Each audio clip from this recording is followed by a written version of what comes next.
নমস্কার, আমি সঙ্গীতা মাইতি। আজকে আমি আপনাদের সামনে পাবদা মাছের একটি সুন্দর রেসিপি শেয়ার করব। তো আজকে এখন যেহেতু ভীষণ গরম চলছে, তো সেই জন্য পাবদা মাছের একটি হালকা ঝোল করে দেখাবো, যাতে গরমে দুপুরবেলায় সবাই তৃপ্তি করে খেতে পারে। তো চলুন শুরু করা যাক। এখানে আমি পাবদা মাছটা ভেজে রেখেছি, 6 টুকরো মাছ এবং আলু লম্বা লম্বা করে কেটে রেখেছি, 5 টুকরো আলু ভেজে রেখেছি।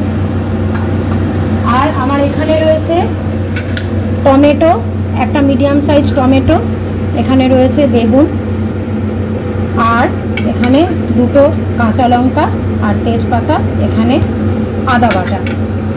এবার আমি প্রথমে ফোড়নটা দিয়ে নেব। ফোড়ন দেব আমি জিরে, কালো জিরে এবং কাঁচা লঙ্কা। জিরেটা দিয়ে দিলাম। এবার দেব কালো জিরে এবং দেব কাঁচা লঙ্কা, আর তেজপাতা চাইলে দিতেও পারেন বা ইচ্ছে না হলে নাও দিতে পারেন। এটা আমার ফোড়ন হয়ে গেল।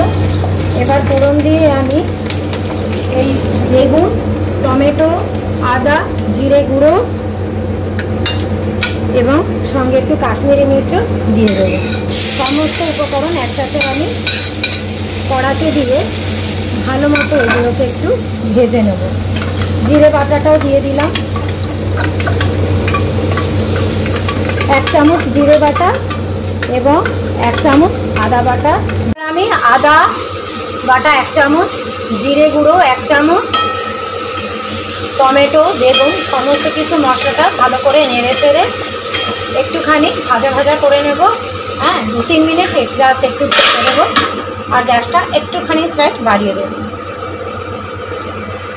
ইচ্ছে হলে দিতেও পারেন, ইচ্ছে হলে নাও দিতে পারেন, ওটা জাস্ট কালারের জন্য আপনি অ্যাড করতে পারেন। আমি সামান্য একটু কাশ্মীরি মির্চও অ্যাড করে দিচ্ছি, যাতে রঙটা সুন্দর আসে।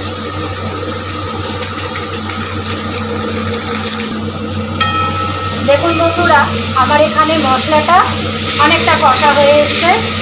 ভালো করে মশলাটা কষিয়ে একটাতে আমি সমস্ত টমেটো, বেগুন, যা আপনার সবজি আছে এগুলো সমস্ত একসাথে ভেজে নেবো, যাতে মশলাটা সবজিটা একসাথে ভাজা হয়ে যায়। ভালো মতো একটু কষা হলে রান্নাটা অটোমেটিক্যালি টেস্টটা ভালো আসবে। আরও 2 মিনিট আমি একটু ঢাকা দিয়ে দেবো, যাতে মশলাটা আর একটু ভাজা হয়ে যায়।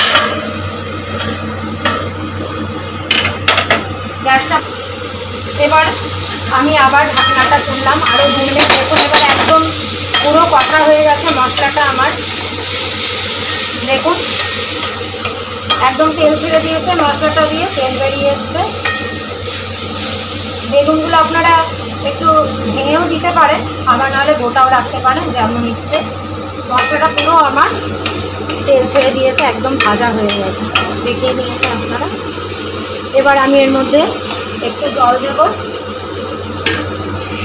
প্রথমে আমি দিয়ে দিলাম আলু আর মাছ ভাজাটা দিয়ে দিলাম। মশলা টশলা সমস্ত ধুয়ে আপনি এর মধ্যে দিয়ে দেবেন জলের সাথে। এবার আমি জল দেব, জলটা দিয়ে দিলাম। ভালো করে নেড়ে চেড়ে ঝোল দিয়ে এটাকে ভালো মতো ঝোলটাকে এবার ফুটাবো।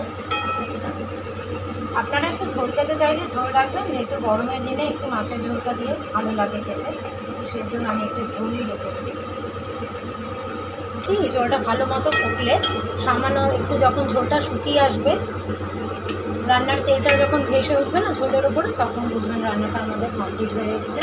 আমি এখন একটুখানি ঢাকাটা দিয়ে 3 থেকে 4 মিনিট একটু ঢেকে দিলাম এবং গ্যাসটাও একটু বাড়িয়ে দিয়েছি, কারণ ঝোলটা আমার ফুটবে।